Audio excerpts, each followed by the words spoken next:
एकपछि अर्को विवादमा तानिएका अर्थमन्त्री शर्मालाई हटाउन प्रधानमन्त्री देउवालाई चौतर्फी दबाव, बजेट निर्माणमा बाहिरी व्यक्तिलाई प्रवेश गराएको प्रमाण रहेको सीसीटीभी फुटेज मेटाएको आरोप। मन्त्रीहरू हेरफेरपछि जनता समाजवादी पार्टीमा वैधानिक विभाजन तत्काललाई टर्यो, बाबुराम भट्टराई छुट्टै पार्टी गठनको तयारीमा। स्थानीय तह निर्वाचनको समीक्षा नसकिँदै प्रमुख दलहरू प्रतिनिधि सभा र प्रदेश सभाको चुनावमा केन्द्रित, एक अर्कालाई दोषी देखाउँदै जनतामा जाने तयारी। चरम आर्थिक सङ्कटबाट गुज्रिएको श्रीलङ्कामा इन्धनको हाहाकार, यातायात सेवा ठप्प। र विम्बल्डन टेनिसमा क्वार्टर फाइनलका 2 म्याच आज हुँदै पहिलो क्वार्टर फाइनलमा सर्बियन स्टार जोकोभिच र इटलीका सिनर भिड्दै। नमस्कार, कान्तिपुर डायरीका साथ म साथी रमेश र म अनिल। समाचार अब विस्तारमा। एकपछि अर्को विवादास्पद गतिविधिमा मुछिएका अर्थमन्त्री जनार्दन शर्मालाई तत्काल पदबाट बर्खास्त गर्न प्रधानमन्त्री शेरबहादुर देउवामाथि चौतर्फी दबाव बढेको छ। प्रमुख प्रतिपक्षी दल नागरिक अगुवाका साथै सत्तारूढ दलका नेता कार्यकर्ताले समेत अर्थमन्त्री शर्मालाई हटाउन प्रधानमन्त्री देउवासँग माग गरिरहेका छन्। बजेट प्रस्तुत गर्नु अघिल्लो रात अनधिकृत व्यक्तिलाई अर्थ मन्त्रालयमा प्रवेश गराई करका दर हेरफेर गरेर बजेट निर्माण गरेको विषयमा अर्थमन्त्री शर्माको निरन्तर आलोचना भइरहेको हो। करको दर हेरफेर गर्न राजस्व प्रशासनका पूर्व कर्मचारी रघुनाथ घिमिरेलाई मन्त्री शर्माले मन्त्रालयमा प्रवेश गराएको आरोप छ। त्यससँग सम्बन्धित प्रमाण सीसीटीभी फुटेज नै नष्ट भइसकेको सूचना अर्थ मन्त्रालयको योजना अनुगमन तथा मूल्याङ्कन महाशाखाबाट आएपछि शर्मामाथि आफै प्रमाण मेराउनतिर लागेको थप आरोप लागेको छ। अर्थमन्त्री शर्मा भने जोसुकैले माग्दैमा सीसीटीभी फुटेज दिन नमिले भन्दै संसदमै प्रतिरक्षा गर्नुभएको हो। प्रमुख प्रतिपक्षी दल एमालेका नेता केपी शर्मा ओलीदेखि सरकारको नेतृत्व गरिरहेको काङ्ग्रेसका महामन्त्री गगन थापासम्मले प्रधानमन्त्री देउवाको बर्खास्तीको कदम चाल्न जोड दिएका छन्। ओलीले मुलुकको प्रमुख कार्यकारी प्रधानमन्त्री देउवा अर्थमन्त्री शर्माप्रति निरीह भएको टिप्पणी गर्नुभयो। बहुतै गम्भीरताका साथ यसको छानबिन समिति बनाएर छानबिन गरे, सत्य तथ्य छानबिन गरिनु पर्दछ, निष्पक्ष देखिने कमिटी बनाएर छानबिन गर्नुपर्दछ। त्यसको प्रतिवेदन यस सम्मानित संसदमा आउन पर्दछ। एमाले को हो एमाले सोध्ने, हामीले गरेको स्वेच्छाचारिताका विरुद्ध प्रश्न उठाउने एमाले को हो भनेर ललकार्ने। त्यसकारण प्रश्न उठेको छ, त्यसको जवाफ सही सत्य तथ्य जवाफ समिति गठन गरेर छानबिन गरेर छानबिनको प्रतिवेदन सहित माननीय मन्त्रीहरूतिर जानु छ। प्रधानमन्त्रीजी के आचार हुनुभएको हो, केही गर्न नसक्ने अवस्थामा पुग्नु भएको हो। जे भए पनि कि गठबन्धन जोगाएपछि पुग्छ, देश बर्बाद होस् जहाँसुकै पुगोस्, गठबन्धन माथि धरा पर्छ एउटा मन्त्री माथि प्रश्न उठ्दा। कांग्रेस महामन्त्री थापाले सीसीटीभी फुटेज डिलिट गरिएपछि अर्थमन्त्री शर्मामाथि शंका उठेको र बजेटमा करका दर चलाउने विषयलाई सामान्य त्रुटि मान्न नमिल्ने बताउनुभयो। उहाँले भन्नुभयो, अनधिकृत व्यक्तिहरू पसेको भन्ने विषयहरू उठ्यो, उहाँले होइन भनेर त्यसलाई इन्कारी जवाफ दिनुभयो। अब अहिले अर्थ मन्त्रालयले सीसीटीभी फुटेज जम्मा 13 दिनको छ भनेर भनिसके पछाडि अब भने यसमा मलाई के लाग्छ भने तत्काल प्रधानमन्त्रीले यसका बारेमा एउटा एक्सनमा जानुपर्छ। यत्रो विषय संसदमा उठ्यो, बाहिर उठ्यो, उठिसकेपछि म यसमा हो होइन मलाई थाहा छैन, तर यो विषय उठिसकेपछि मैले बुझेको कि अर्थमन्त्रीजीले अहिले राजीनामा दिनुपर्छ कि प्रधानमन्त्रीजीले उहाँलाई अहिले हटाउनुपर्छ र तत्काल छानबिन गर्नुपर्छ। लोकतान्त्रिक समाजवादी पार्टीका सांसद लक्ष्मणलाल कर्णले सार्वजनिक रूपमा प्रश्न उठिरहेका बेला सीसीटीभी फुटेज मेटाउनु अपराध भएको बताउनुभयो। अनधिकृत व्यक्तिबाट बजेटमा हस्तक्षेप भएको नभएको स्पष्टता खोज्न भन्दै उपभोक्ता हित संरक्षण मञ्च नेपालले सूचनाको हक सम्बन्धी व्यवस्था अनुसार अर्थ मन्त्रालयभित्रका सीसीटीभी फुटेजका लागि असार 13 मा निवेदन दिएको थियो। मञ्चका तर्फबाट जयप्रसाद पौडेलले निवेदन दिएकामा अर्थ मन्त्रालयको योजना अनुगमन तथा मूल्याङ्कन महाशाखाले आइतबार मन्त्रालयमा जडान भएको सीसीटीभी को क्षमता र जडान भएको क्यामेराका आधारमा बढीमा 13 दिनसम्मको मात्रै सीसीटीभी फुटेज अभिलेखमा रहने र तत्पश्चात पहिलेको अभिलेख क्रमशः मेटिँदै जाने सूचना दिएको हो। फुटेज नदिएर सीसीटीभी जडान तथा सञ्चालन सम्बन्धी कार्यविधि 2072 छल्ने प्रयास अर्थमन्त्री शर्माबाट भएको भन्दै मञ्चले फेरि अर्को निवेदन दिएको छ।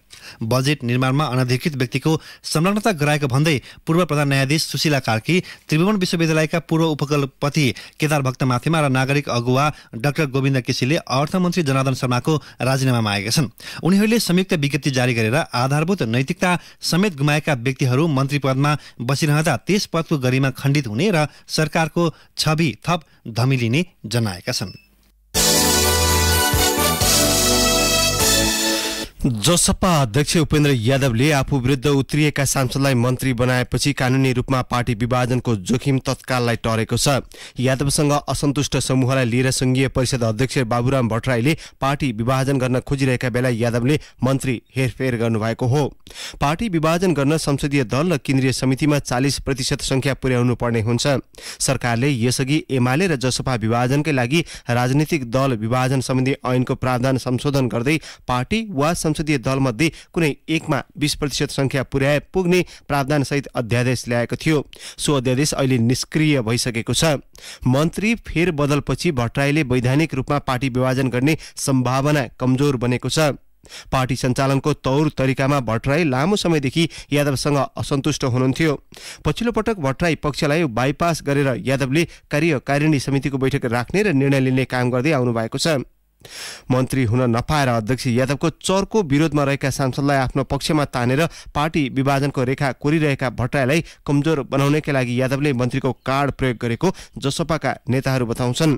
जसपाको सिफारिसमा प्रधानमन्त्री शेरबहादुर देउवाले गरेको मन्त्रीमण्डल पुनर्गठनमा भौतिक पूर्वाधार तथा यातायात मन्त्रीमा इस्तियाक राई, वन तथा वातावरण मन्त्रीमा प्रदीप यादव र कृषि तथा पशुपक्षी विकास मन्त्रीमा मृगेन्द्र सिंह यादव आउनु भएको छ। यसैबीच जनता समाजवादी पार्टीका संघीय परिषद अध्यक्ष बाबुराम भट्टराईको समूहले अलग्गै पार्टी निर्माणका लागि तयारी थालेको छ। जनता समाजवादी पार्टीका अध्यक्ष उपेन्द्र यादवको सिफारिसमा प्रधानमन्त्री शेरबहादुर देउवाले मन्त्री हेरफेर गरे लगत्तै असन्तुष्ट संघीय परिषद अध्यक्ष भट्टराई समूहले केन्द्रीय समितिको विस्तारित बैठक बोलाएको हो। बैठकमा उपस्थित संख्या हेरेर पार्टीको औपचारिक विभाजन गर्ने निर्वाचन आयोग मार्फत नयाँ दल दर्ता वा पहिलो नै दल दर्तालाई निरन्तरताको प्रक्रिया सुरु गर्ने रणनीति रहेको एक नेताले बताएका छन्।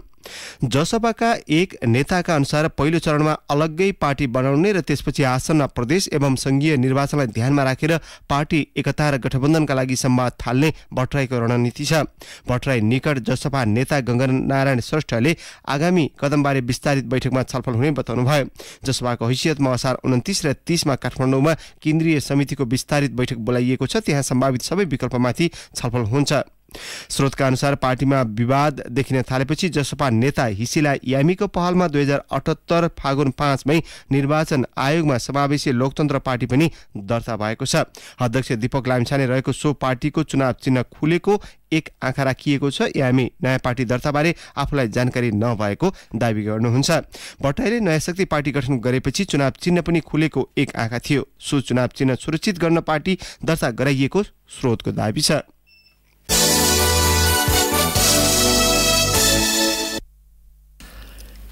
देशभर सामुदायिक विद्यालयको संख्या घट्दै गएको छ। शिक्षा तथा मानव स्रोत विकास केन्द्रका अनुसार विद्यार्थी अभाव र सरकारको विद्यालय समायोजन नीतिका कारण सामुदायिक विद्यालय बन्द हुने क्रम बढेको हो। आर्थिक सर्वेक्षण प्रतिवेदनमा शैक्षिक सत्र 2077 मा निजी समुदाय गरी 35,674 विद्यालय सञ्चालनमा भएको देखिन्छ। तर 2078 मा 1306 विद्यालय बन्द भएर 34,368 वटा मात्रै कायम छन्। बन्द हुनेमा सबै सामुदायिक विद्यालय मात्रै हुन्। 2077 सम्म 27,813 सामुदायिक विद्यालय रहेकोमा 2078 मा 26,454 रहेको छ। निजी र धार्मिक विद्यालयको संख्या अघिल्लो वर्षभन्दा झनै वृद्धि भएको छ। शिक्षा मन्त्रालयका प्रवक्ता दीपक शर्माले केन्द्र र स्थानीय सरकारले विद्यालय समायोजनका लागि प्रोत्साहन गरेकाले सामुदायिक विद्यालयको संख्यामा कमी आएको बताउनुभयो। मन्त्रालयले 2075 मा विद्यालय समायोजन निर्देशिका जारी गरेर अनुदान समेत दिने व्यवस्था गरेको थियो। तर विद्यालयहरूले बजेट अभावमा अनुदान भने पाउन सकेका छैनन्। अनुदान नदिए पनि स्थानीय तहले नै विद्यालय मर्जमा जोड दिएको शर्माले जनाउनुभयो। केन्द्रका सहसचिव दिल्लीराम लुइटेलले मर्ज भएकाले विद्यालय संख्यामा कमी आएको जनाउनुभयो।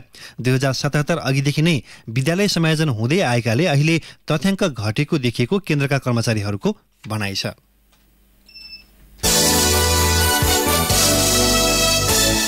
निर्वाचन आयोगले आगामी प्रतिनिधि सभा तथा प्रदेश तहको निर्वाचन मिति घोषणाका लागि सरकारलाई सिफारिस गर्ने तयारी गरेको छ। कार्तिक 30 गते वा मक्सिर पहिलो साता एकै चरणमा निर्वाचन गर्ने विकल्पसहित आयोगले निर्वाचनको मिति घोषणा गर्न सरकारलाई सिफारिस गर्ने तयारी गरेको हो। निर्वाचनको मिति घोषणा र चुनावी कार्यतालिकाका लागि छलफलको तयारी भएको प्रमुख निर्वाचन आयुक्त दिनेश थपलियाले बताउनुभयो। चुनावको पर्याप्त तयारीका लागि 120 दिन अघि नै मिति घोषणा गर्नु आवश्यक रहेकाले केही दिनभित्रै टुङ्गोमा पुग्नुपर्ने आयोगको भनाइ छ। यसैबीच प्रभावी सङ्घ तथा प्रदेशको निर्वाचनका लागि अनलाइन प्रणालीबाट मतदाता नामावली सङ्कलन कार्यमा केही ढिलाइ हुने भएको छ। निर्वाचन कार्यालयमा गएरै मतदाता नामावली दर्ता गराउनुपर्ने बाध्यतालाई हटाउन आयोगले असार तेस्रो साताबाट अनलाइन प्रणाली सञ्चालनमा ल्याउने बताएको छ। तर त्यसका लागि काम पूरा नभएकाले अनलाइन प्रणाली सञ्चालनमा ल्याउन ढिलाइ भएको आयोगको भनाइ छ। कान्तिपुर डायरीमा अब ब्रेकको पालो। ब्रेकपछि कान्तिपुर डायरीमा अब कान्तिपुर सविस्तारको पालो। कान्तिपुर सविस्तार। स्थानीय तह निर्वाचनको समीक्षा सँगै यतिखेर प्रमुख दलहरू संघ र प्रदेशको चुनावमा केन्द्रित भएका छन्। सरकारले संघ र प्रदेश निर्वाचनको मिति तोक्ने तयारीमा हुँदा दलहरू भने एक अर्कामाथि दोषारोपण गर्दै चुनावी अभियान थाल्ने कसरतमा छन्। सत्तारूढ गठबन्धनभित्रै नैतिकता र इमान्दारिताको सवाल प्रधान हुन थाल्दा प्रमुख प्रतिपक्ष एमाले पार्टीमा अन्तर्घात गर्नेको सूची लिएर बसेको छ। दलहरूको यस्तै रवैया र चरित्रले आगामी आम चुनावको परिणाम अपेक्षित हुनेमा शङ्का बढाएको छ। स्थानीय तह निर्वाचनमा दोस्रो स्थानमा खुम्चिनुलाई अन्तर्घातको लेप लगाएको प्रमुख प्रतिपक्ष दल नेकपा एमाले अहिले अन्तर्घाती नेताहरूको लामै सूची तयार पारेको छ। एकातिर पार्टी विभाजन र अर्कोतर्फ आफूले इच्छाएका व्यक्तिले टिकट नपाएको भन्दै शीर्ष नेताहरूबाटै अन्तर्घात हुँदा अपेक्षा अनुसारको परिणाम हात पार्न नसकेको निष्कर्षमा एमाले पुगेको छ। उसले उपाध्यक्ष विष्णु पौडेलको संयोजकत्वमा 3 सदस्यीय कार्यदल नै गठन गरेर अन्तर्घात गर्ने नेता कार्यकर्तालाई कारबाहीको दायरामा ल्याउने तयारी गरेको हो। पार्टीलाई चौतर्फी घेराबन्दीमा पार्दै अपेक्षाकृत परिणामबाट वञ्चित बनाएको भन्दै साथै प्रदेशमा समीक्षात्मक प्रशिक्षण सञ्चालन गर्ने गरी वरिष्ठ उपाध्यक्ष र उपाध्यक्षलाई जिम्मेवारी तोकेको एमाले संघ र प्रदेशको चुनावी रणनीति यस्तो बनाएको छ। पार्टीका उपमहासचिव तथा प्रचार विभाग प्रमुख पृथ्वी सुब्बा गुरुङ भन्छन्, नयाँ नयाँ कसरी चाहिँ स्ट्राटेजी कसरी आयो, तथा गठबन्धन उनीहरूले चाहिँ कुन ठाउँमा चाहिँ कसरी कुन स्किलको धाँधली गरे, त्यसलाई चाहिँ त्यो फेरि पनि त्यस्तो गर्नु भने त्यसको प्रतिवाद कसरी गर्ने, नयाँ चाहिँ टेक्निकहरू अपाउन सक्छौँ त्यसको चाहिँ प्रतिवाद कसरी गर्ने। अब यहाँ त चाहिँ तपाईँको धेरै एडभान्स टेक्नोलोजीको विकास भइरहेको छ, त्यसको प्रयोग चाहिँ भइरहेको चाहिँ कसरी प्रतिवाद गर्ने। यहाँ चाहिँ अहिले चाहिँ जसरी चुनावको परिणाम आयो त्यो चुनावको परिणाममा चाहिँ हामी पराजयको मनस्थिति बनाउनु भएन, किनभने हामी पराजय भएको होइन हो। त्यो कुरालाई चाहिँ तपाईँको मूल सन्देश बोकेर हामी अहिले पनि जे परिणाम आयो त्यो परिणामको पछाडि आन्तरिक जीवनको अर्थव्यवस्था गरेर पनि काम गरिरहेको छ। अराजकतालाई कसरी अन्त्य गर्ने, अनुशासनहीनतालाई कसरी तोड्ने, कसरी पार्टीभित्र विकृति विसङ्गति कसरी हटाउने भन्ने बारेमा पनि हाम्रो प्रश्नको कामहरू हुन्छ। पद र शक्तिको स्वार्थका कारण गठबन्धन भित्रका दलहरूले स्थानीय तह निर्वाचनमा इमान्दारिता प्रस्तुत गर्न नसकेको निष्कर्ष माओवादी केन्द्रको छ। कांग्रेसले अन्तर्घात गर्दा स्थानीय तहमा प्राप्त परिणाम आफू अनुकूल नभएको निष्कर्ष माओवादी केन्द्रले निकालेको छ। अब गम्भीर समीक्षा गर्दै अघि बढ्ने तयारी गरेको पार्टीका नेता देव गुरुङ भन्छन्, माओवादीलाई हराउनु पर्छ भन्ने चाहिँ छ। त्यो ठाउँमा चाहिँ त कांग्रेस एमाले लगायतका बीचमा नै बढी सहकार्य भयो। रोल्पा, रुकुम, जाजरकोट, कालीकोट लगायतका चाहिँ ठाउँहरूमा चाहिँ अब बढी भन्दा बढी अर्कोतर्फ चाहिँ कोलिसन भयो, जबकि अर्कोतर्फ कोलिसन नगर्ने भन्ने कुरा त भएको थियो। त्यसले गर्दाखेरि चाहिँ त्यति धेरै उपलब्धिमूलक चाहिँ भएन। दोष र नदोषको प्रश्न भएन, यो त घटनाक्रमको रियालिटीमा के भयो भन्ने कुराको समीक्षाको पाटो भयो। स्थानीय तहमा प्राप्त मतलाई आशा अनुरूप भने पनि सत्तारूढ गठबन्धन भित्रको एक घटक एकीकृत समाजवादीले संघ र प्रदेशको चुनावमा सबै क्षेत्रबाट उम्मेद्वार उठाउने तयारी गरेको छ। गत मंगलबार र बुधबार 2 दिन काठमाडौँमा चलेको केन्द्रीय परिषदको बैठकमा वामपन्थी शक्तिलाई एकजुट हुन आग्रह गर्दै उसले आगामी चुनावका लागि उम्मेद्वार तयार गर्दैछ। एमालेबाट अलग भएको सो पार्टीलाई एक्लै चुनावमा उठ्न त्यति सहज भने छैन। पार्टी महासचिव बेदुराम भुसालले भने, गठबन्धन स्थानीय तहको निर्वाचनका सन्दर्भमा जसरी गर्न पर्ने थियो त्यसरी गर्न सकिएन। हाम्रो केही ठाउँमा पनि भावनात्मक रूपले जसरी त्यो मत प्रकट हुनुपर्ने थियो त्यस्तो चाहिँ अलि भएन। कमी कमजोरीहरू रहे। आउने दिनमा त्यस्ता कमी कमजोरीहरू रहन नदिने गरी जानुपर्छ भन्ने हो हाम्रो। यो कुनै असन्तुष्टिको कुरा पनि होइन, केही पनि, यो यथार्थ कुरा हो। सत्ता र गठबन्धनको नेतृत्व गरेको नेपाली कांग्रेसले स्थानीय तह निर्वाचनमा पनि नेतृत्व नै गर्ने सौभाग्य पायो। तर गठबन्धनको भावना विपरीत चुनावमा एकलौटी गरेको आरोप उसलाई छ। ती आरोपको खण्डन अहिले नै गर्नुपर्ने आवश्यकता पार्टी प्रवक्ता डाक्टर प्रकाश शरण महत ठान्दैनन्। पार्टीको केन्द्रीय कार्य समिति बैठकबाट संघ र प्रदेशको चुनावको रणनीतिका बारेमा ठोस निर्णय आउने उनले बताए। हाम्रो पार्टी र उहाँहरूको सोच्ने तरिका फरक छ। नेतृत्व तहमा अब अहिलेसम्मको समझदारी सँगसँगै जानुपर्छ, यो नतिजा चाहिँ सकारात्मक नै आएको छ भन्ने नै हो होइन। अब ती कुराहरू त भोलि होला नि, त्यस्तो हिसाब किताब गर्ने भने हामीले पनि त्यो खाले बेहोर्या। त्यस कारण अब त्यसलाई खुट्याउने भन्दा पनि टोटालिटीमा के भयो भन्दाखेरि अब सबैले गेन गरेको छ भन्ने हाम्रो लागेको छ। एकअर्कालाई दोष लगाई आफू फर्किने प्रवृत्ति दलहरूको नयाँ होइन। पानीमाथिको ओभानो बन्ने नेताहरूको व्यवहार स्थानीय तह निर्वाचनमा पनि छताछुल्ल भयो। राजनीतिक विश्लेषक मुमाराम खनाल दलहरूले अरूलाई दोष लगाई आफूहरू पन्छिन खोज्नु प्रतिक्रियात्मक राजनीतिको उपज भएको ठान्छन्। उनले भने जुनसुकै दल चाहे नेपाली कांग्रेस होला, एमाले होला अथवा माओवादी होला, सबैले चाहिँ आफ्नो कमजोरीलाई ढाकछोप गर्नका लागि अरूलाई चाहिँ दोषारोपण गर्नु उहाँहरूको प्रतिक्रियात्मक राजनीतिको उपज हो। यो अहिलेको कुरा मात्रै होइन, अझ अहिले चाहिँ यो स्थानीय तहको निर्वाचनपछि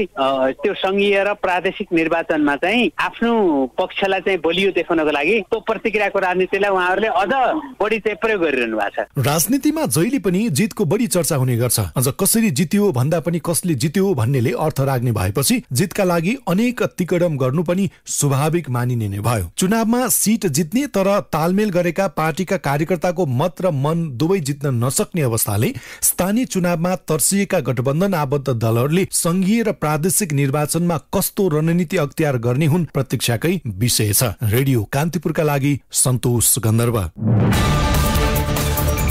कान्तिपुर सविस्तार।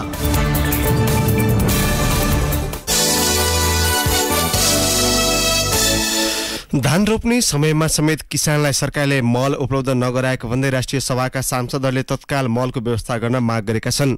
राष्ट्रिय सभाको हिजोको बैठकमा बोल्दै नेपाली कांग्रेसकी सांसद अनिता देवकोटाले मल नपाउँदा किसानहरू चिन्तित भएको बताउनुभयो। उहाँले फास्ट ट्र्याक प्रणालीबाट भए पनि मल ल्याउन सरकारलाई सुझाव दिनुभयो। साल ट्रेनिङ र कृषि खाद्य सामग्री केन्द्रहरू अहिले उनीहरूसँग मौजदात मलहरू छैन, जसले गर्दा किसानहरू अब समयमा मल प्राप्त गर्न नसकेर कसरी खेती गर्ने भने अत्यन्त चिन्तित रहेको अवस्था छ। G2G जुन सम्झौता हो भारतसँग गरेको त्यो सम्झौता मार्फतबाट पनि मल आएको छैन। समयमै मल उपलब्ध गराउनको लागि सरकारको ध्यान जान जरुरी छ। यो समस्या आजको मात्र होइन सम्माननीय अध्यक्षज्यू, हरेक वर्ष यो समस्या यो नियति किसानले सधैँ भोग्नु पर्छ। त्यसैले यो नीति हटाउनको लागि सरकारले फास्ट ट्र्याकका माध्यमबाट छिटोभन्दा छिटो रासायनिक मल उपलब्ध गराउनेतर्फ सरकारको ध्यान जाओस्। प्रतिपक्षी एमालेका सांसद भैरव सुन्दर श्रेष्ठले छिमेकी मुलुक चीनले विश्वमा सबैभन्दा धेरै मल उत्पादन गरिरहे पनि त्यहाँबाट मल ल्याउन सरकारले चासो नदेखाएको बताउनु भयो। रासायनिक मलकै अभावमा धान उत्पादनमा वृद्धि हुन नसक्ने श्रेष्ठको भनाइ छ। चीनमा विश्वमा सबैभन्दा बढी मात्रामा रासायनिक मल उत्पादन गरिन्छ। चीन नेपाललाई हर हिसाबले सहयोग गर्न निम्ति तत्पर छ। अहिलेको सरकार चीनसँग वार्ता संवाद छलफल र नेपालको यो मागलाई पूरा गर्न निम्ति पहल कदमी लिँदैन। नेपालमा यसै पनि करिब 60,000 मेट्रिक टन धान हामीलाई चाहिन्छ, तर नेपालमा 48-50 हजार मेट्रिक टन भन्दा बढी धान उत्पादन चाहिँ हुँदैन। किन भन्दाखेरि हाम्रो माटोको उर्वरा शक्ति ह्रास चाहिँ भएको छ। रासायनिक मल समयमै नपाएको कारणले, बिउहरू पनि समयमा नपाएको कारणले गर्दाखेरि हाम्रो यहाँको माटोमा त्यो उत्पादन हुने कुरा चाहिँ कम चाहिँ भएको छ। यसतर्फ सरकार सोध्दै सोध्दैन। लोकतान्त्रिक समाजवादी पार्टीका सांसद शेखर कुमार सिंहले नेपाललाई कृषि प्रधान देश भनिए पनि धान रोप्ने समयमा मल नपाउनु दुःखद भएको बताउनुभयो। उहाँले भन्नुभयो, यो कृषि प्रधान मुल्कमा किसानले खेती गरिराखेका बेलामा मल छैन। यो कृषि प्रधान मुल्क हो कि के मुल्क हो? एउटा नाम राखिदिए भए सजिलो हुन्थ्यो, हामी पनि त्यही नाम लिन्थ्यौं। यो सरकारले यो मल कुन दिन दिने हो कम्तीमा त्यो दिन भन्दिया भए, धेरै त नभए हामी पनि 5 किलो मल लिन जान्थ्यौं कि। पोखरा महानगरका निवर्तमान प्रमुख मानबहादुर जीसीले प्रक्रिया मिचेर 3 ठाउँको 63 रोपनी सार्वजनिक जग्गा निजी क्षेत्रलाई 10 देखि 25 वर्षसम्मका लागि भाडामा दिएको खुलेको छ। आफ्नो कार्यकाल सकिन 2 दिन बाँकी रहँदा उहाँले कानुन विपरीत पोखरा उपत्यका नगर विकास समिति मार्फतको जग्गा भाडामा दिएको खुलेको हो।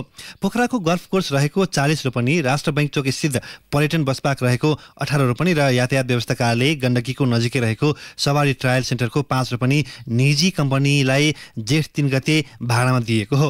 जीसीको कार्यकाल जेठ 5 मा सकिँदै थियो। गल्फ कोर्स 40 वर्ष र पर्यटन बस पार्क र ट्रायल सेन्टरको जग्गा 10-10 वर्षलाई भाडामा दिएको छ। भाडामा लगाइएको रकम समेत अत्यन्त न्यून छ। पोखराको व्यापारिक केन्द्रमा रहेका यी जग्गामध्ये ट्रायल सेन्टरको जग्गा राइजिङ कन्स्ट्रक्सनका गिरबहादुर पुनले मासिक 1,35,000 रुपियाँ भाडा बुझाउने गरी पाएका छन्। गल्फ कोर्सको जग्गा एक्सन बिल्डर्स सेवा प्रणालीका विष्णु भण्डारीलाई मासिक 2,72,000 र पर्यटन बस पार्कको जग्गा शिला शालिग्राम निर्माण सेवा प्रणालीका छविलाल कुँवरलाई मासिक 2,75,000 रुपियाँमा भाडा बुझाउने सम्झौतामा उल्लेख छ। तीनवटै सम्झौतामा पहिलो पक्षका रूपमा तत्कालीन महानगर प्रमुख जीसीले हस्ताक्षर गर्नुभएको छ। कान्तिपुर डायरीमा पुनः ब्रेकको पालो। कान्तिपुर डायरीमा अब आर्थिक प्रसङ्ग। घाटा चुलिएपछि नेपाल आयल निगमले सरकारलाई इन्धन बिक्रीमा कोटादेखि सवारीमा जोर बिजोरसम्मका 10 बुँदे सुझाव दिएको छ। इन्धनको खपत घटाउन भन्दै निगमले तालुक निकाय, उद्योग वाणिज्य तथा आपूर्ति मन्त्रालयलाई सो सुझाव दिएको हो। रुस र युक्रेन बीचको युद्ध र डलरका कारण पेट्रोलियम पदार्थको मूल्य अचाकले बढेको छ। इन्धनको खपत बढ्दा निगमको नोक्सानी पनि चुलिएपछि यस्तो प्रस्ताव गरिएको निगमले जनाएको छ। निगमका कार्यकारी निर्देशक उमेश प्रसाद थानीले भन्नुभयो, श्रीलङ्काको अवस्था नाजुक छ, नेपालमा पनि त्यही दिन नआओस् भनेर सतर्क छौं। नेपाल आयल निगमले पेट्रोलियम पदार्थको मूल्य बढाएको छ। भारतीय आयल कर्पोरेसनले पठाएको नयाँ मूल्य सूची अनुसार इन्धनको मूल्य बढेको जनाउँदै निगमले गए राति 12 बजेदेखि लागू हुने गरी पेट्रोल, डिजेल र मट्टीतेल र हवाई इन्धनको मूल्य बढाएको हो। निगमले पेट्रोलमा प्रति लिटर 2 रुपैयाँ, डिजेल मट्टीतेलमा प्रति लिटर 9 रुपैयाँ र हवाई इन्धनमा आन्तरिकतर्फ 5 रुपैयाँ बढाएको छ। व्यवसायको चर्को दबावमा 3.5 महिनामै फेरि सार्वजनिक खरिद नियमावली संशोधन गरेको छ। नियमावली संशोधन गर्दै सरकारले पुराना र म्याद सकिएका ठेक्कालाई 1 वर्ष म्याद थपिदिएको छ। यसअघि सरकारले 6 महिना म्याद दिए पनि त्यो पर्याप्त नभएको भन्दै निर्माण व्यवसायले 1 वर्ष थप्नुपर्ने माग राख्दै आएका थिए। हिजो राजपत्रमा प्रकाशित खरिद नियमावली 12औं संशोधन अनुसार रुग्ण र कम प्रगति भएका आयोजनाको म्याद 2079 असारदेखि 2080 असार मसान्तसम्म थप गरिएको हो। अब अन्तर्राष्ट्रिय प्रसङ्ग। श्रीलङ्कामा पेट्रोलियम पदार्थको हाहाकार भएको छ। देशमा सञ्चित रहेको डिजेल र पेट्रोलले एक दिनलाई माग धान्न नसक्ने बीबीसीले जनाएको छ। श्रीलङ्कामा पेट्रोल भण्डारण 4061 टन र डिजेल 12774 टन मात्रै रहेको जनाएको छ। विदेशी मुद्राको अभाव भएसँगै इन्धन आयातमा समस्या भएको श्रीलङ्काका ऊर्जा मन्त्रीले जनाएका छन्। श्रीलङ्कामा पेट्रोलियम पदार्थको अभावसँगै यातायात सेवा ठप्प भएका छन्। अधिकांश पेट्रोल पम्पमा सर्वसाधारणको घुइँचो लागेको छ। अब एउटा खेल प्रसङ्ग। विम्बल्डन टेनिसमा आज 2वटा क्वार्टर फाइनलका म्याच हुँदैछन्। पहिलो क्वार्टर फाइनलमा सर्बियन स्टार नोभाक जोकोभिचले इटलीका जानिक सिनरसँग प्रतिस्पर्धा गर्दैछन्। यस्तै अर्को क्वार्टर फाइनलमा ब्रिटिस खेलाडी क्यामरन नोरीले बेल्जियमका डेभिड गोफिनसँग प्रतिस्पर्धा गर्नेछन्। ब्रिटिस खेलाडी नोरी सन् 2016 पछि विम्बल्डनको सेमिफाइनलमा पुग्ने पहिलो ब्रिटिस खेलाडी बन्ने लक्ष्यसहित कोर्टमा उत्रँदैछन्। अमेरिकी खेलाडीलाई हराउँदै उनी पहिलोपटक ग्रान्ड स्ल्याम टेनिसको क्वार्टर फाइनलमा प्रवेश गरेका हुन्। अब मौसम सम्बन्धी जानकारी। मुलुकभर सामान्य बदली रही अधिकांश स्थानमा मध्यम वर्षाको सम्भावना रहेको जल तथा मौसम विज्ञान विभागले जनाएको छ। साथै सुदूरपश्चिम प्रदेश र गण्डकी प्रदेशका केही स्थानमा भारी वर्षाको सम्भावना रहने समेत विभागको अनुमान छ। केही बेर अघि 20 डिग्री सेल्सियस मापन गरिएको काठमाडौँ उपत्यकाको अधिकतम तापक्रम आज 27 डिग्री सेल्सियस पुग्नेछ। सूर्योदय बिहान 5:13 भयो। सूर्यास्त भरे साँझ 7:04 हुनेछ। हवस्, नै प्रसङ्गसहित कान्तिपुर डायरीको यो बुलेटिन अहिलेलाई यहीँ सकिन्छ। साथी रमेश र म अनिल बिदा माग्छौँ। नमस्कार।